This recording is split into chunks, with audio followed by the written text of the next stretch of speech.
Hey there, Bill. It's great to meet you, Bill. And what's your title here? I'm an attending trauma surgeon. I've been here since my fellowship in 2002. With Dr. William Bromberg. He is a trauma surgeon here at Memorial. And Dr. Bromberg, I know you just said it, but can you tell us a little bit about your background here at Memorial? Sure. My name is Bill Bromberg. I'm an attending trauma surgeon, which means I've completed a general surgery residency and then advanced training in trauma and critical care.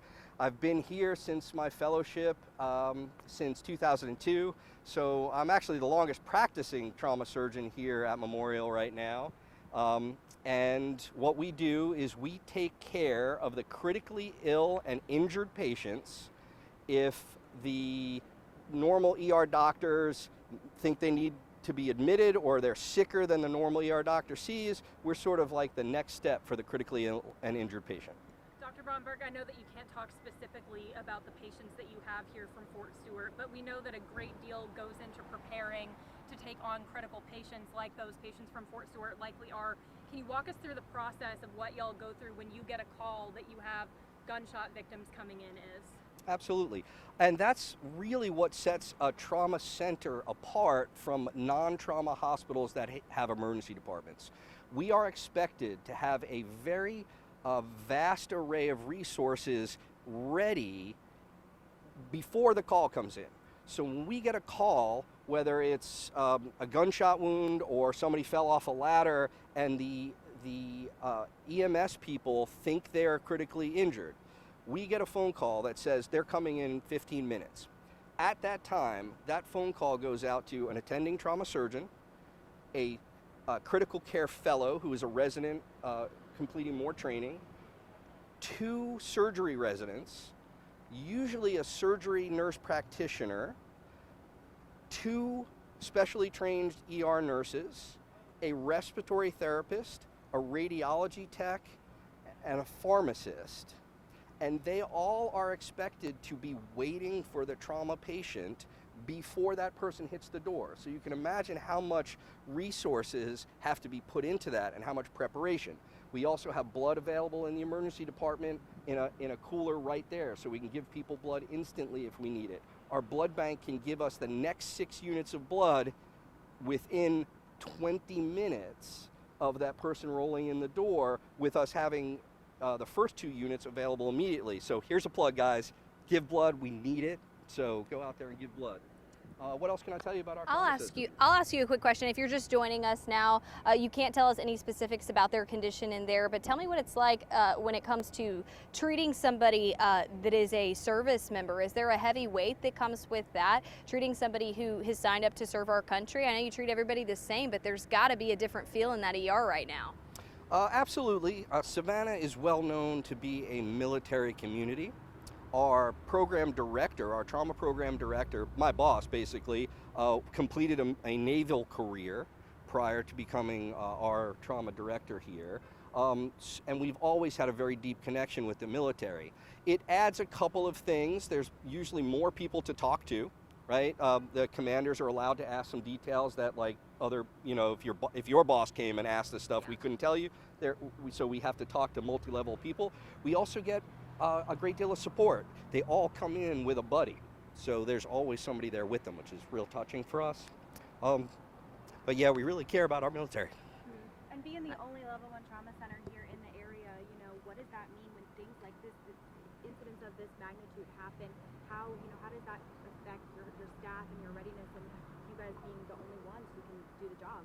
Well, we have to be available all the time, and we have to have the resources there all the time, which it costs money. I mean, that's really you imagine all those people just being ready and waiting.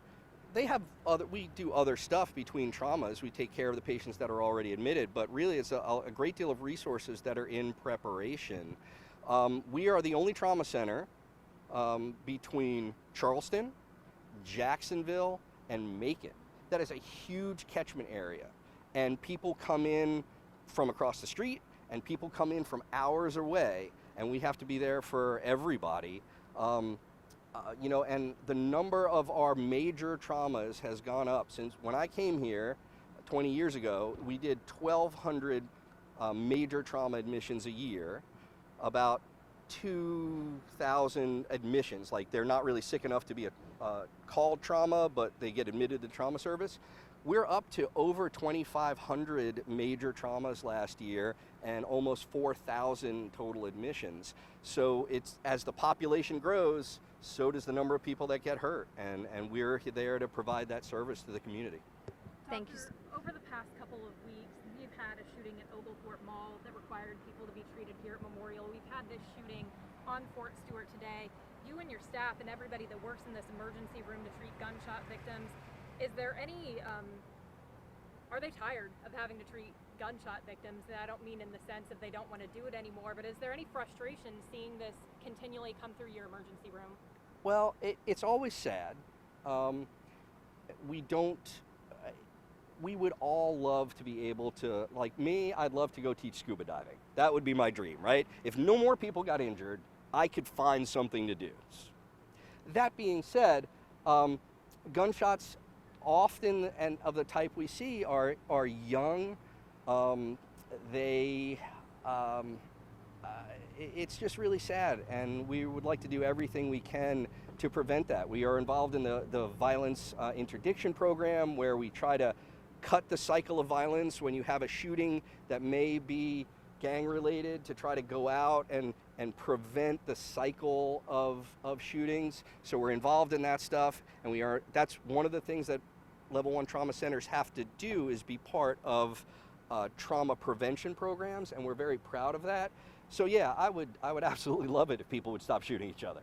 And specifically treating a gunshot wound, today what we're consuming might be some gunshot wounds, as well as, incidents we've seen in the last couple of weeks. What specifically goes into that? Well, honestly, treating gunshot wounds can be the type of injury that requires the most technical expertise but the least amount of thought, right? If you are in a bad car accident, you can be injured and us not really see it. It can all be invisible and inside and internal bleeding. Gunshot wounds, honestly, you can think about it as there's a hole, sorry. Everything in between those holes has a hole in it.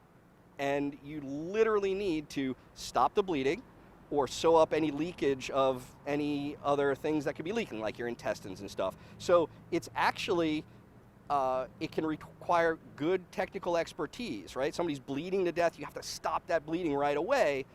But honestly, it's almost the least amount of mental exercise that we have to do.